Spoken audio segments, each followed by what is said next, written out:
My name is Dr. Ruthie, Dr. Ruthie Stifter if you want to be formal. I'm a professional sex educator and I blog over at exploringintimacy.com. I'm also the author of The Nice Girl's Guide to Talking Dirty, but today I'm here with you thanks to the great folks at funwares.com answering your questions on sex and relationships. If you want to send me a question, you can tweet it to me at Dr. Ruthie, DrRuthie on Twitter. You can also email it to me at AskDrRuthie, same spelling, at funwares.com. And I will look forward to getting your message. I answer just as many as I can here on YouTube. Please be a grown-up, a legal grown-up, in order to send me your questions and do what I can. So this question came in very simply on Twitter. Dr. Ruthie, can I fly with sex toys? How about kinky toys? And I'll leave it anonymous. So let me answer your question. This is an absolutely perfect question to be asking during the holidays especially. We want to be relaxed and happy as we go to visit our loved ones and our family members, and that means taking good care of ourselves too. And whether that means taking a nap or really throwing yourself in with the family or taking a little time to yourself to make sure that you are sexually satisfied solo or with your partners that you travel with, then so be it, right? So we want to make sure that we are paying attention to our own well-being and not returning from the holidays worn out and frustrated and all those sorts of things.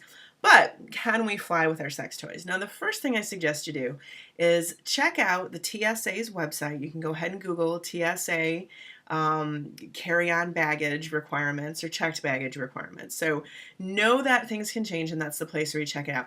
You kind of have to interpret what they have to say there, but since you mentioned kinky sex toys, you can look through that list and find out what's allowed and banned for carry-on and allowed and banned for checked luggage, and kind of compare with your own stuff to see how that works. Now, the rest of the advice that I give you is kind of the advice we all share with each other as sex educators and sex nerds and people who just own sex toys to help each other with this. It's not really official TSA information or airport information. It's just us doing the best that we can. When you put something in your luggage, of course, TSA can look at your luggage. If it's carry-on, they can look at it with you there. If it's checked luggage, they can look at it without you there. And that means that if you simply can't bear the thought of someone finding that item, either with you there or without you there, don't bring it. I know, I really want you to have your sex toys there too, but if it's just something that you can't deal with the fact that someone may open your carry-on and see it in there, either because they're looking for that or more likely because they're looking for something else, then don't put it in your carry-on.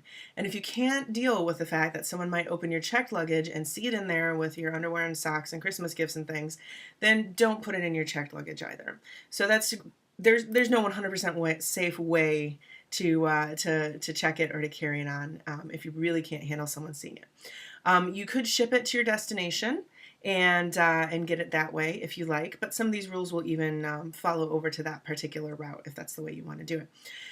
So the first rule of thumb is decide whether you want to travel with something with a motor or not. If you're using a dildo, so some sort of insertable stimulating thing that doesn't have any kind of motor, no battery, it doesn't recharge, it doesn't plug into the wall, then you're in a little bit easier shape because you don't have to worry about removing batteries or anything like that.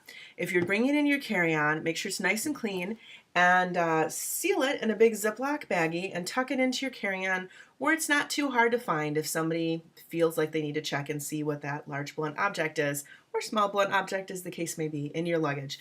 Why is it in a plastic bag? So that the TSA people who are looking at your stuff can see what it is without getting their hands on it. They don't want to touch it. You don't want them to touch it. They can see what it is and not touch it unless they really feel the need to swab it for explosive chemicals or something. Same sort of situation if you're putting it in your packed luggage. Go ahead, put it and make sure it's nice and clean. Put each item in a Ziploc bag that can be seen and just lay them in your luggage all together in one place. If you have something that uses any kind of electricity or anything like that, personally, I'm a fan of putting it in your checked luggage because then there's not all the wires and gizmos in there. But people bring razors and alarm clocks and technology gadgets and all sorts of things, so they're used to seeing technology stuff in there.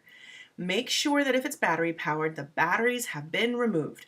Put them in a separate bag if you need to. If it's got a rechargeable battery, it should have a locking function by pressing and holding some of the buttons in some certain way. Check your directions, find the directions on the manufacturer's website, and make sure that you have them locked before you pack them. So that means doing the lock function and then kind of pressing buttons around to make sure that they don't spring to life again. Again, clean it, put it in a bag, either place.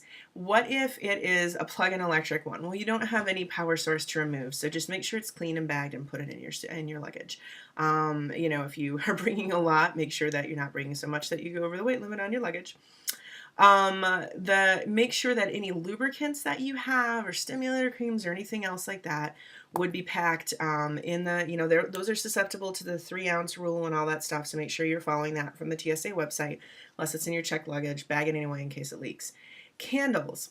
Last I've heard, as long as you don't have anything to light the candle with, you're in good shape. But check for the latest rules on candles, and you should be able to call the airport and ask about that particular item without being embarrassed, because who knows what kind of candle it is.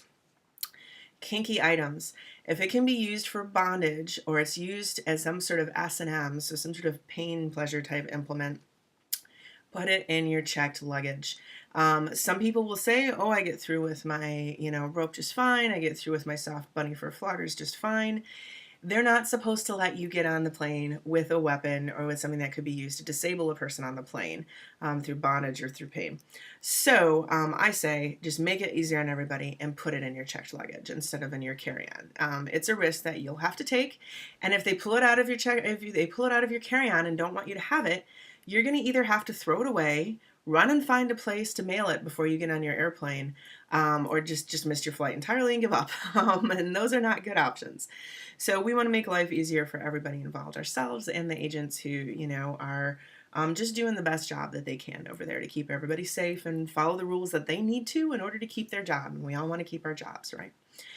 Now, the last piece of suggestion that I have is, especially in your checked luggage, go ahead and take a piece of paper, write a list of all of the kinky and sex toy items that you have that are bagged individually, and put that list on top of, you know, your bunch of bags in your suitcase, just thanking the TSA and having a list of what it is. Thanks for checking my luggage and keeping me safe.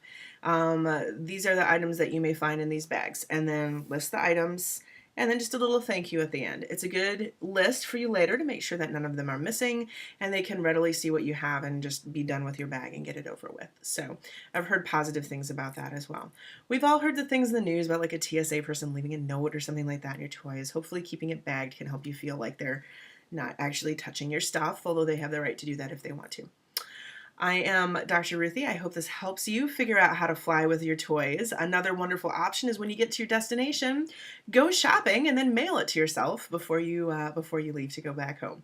Whatever it is, have a lot of fun. Enjoy the holidays. I'm glad you're taking care of yourself and relaxing, and I'll see you at the next video.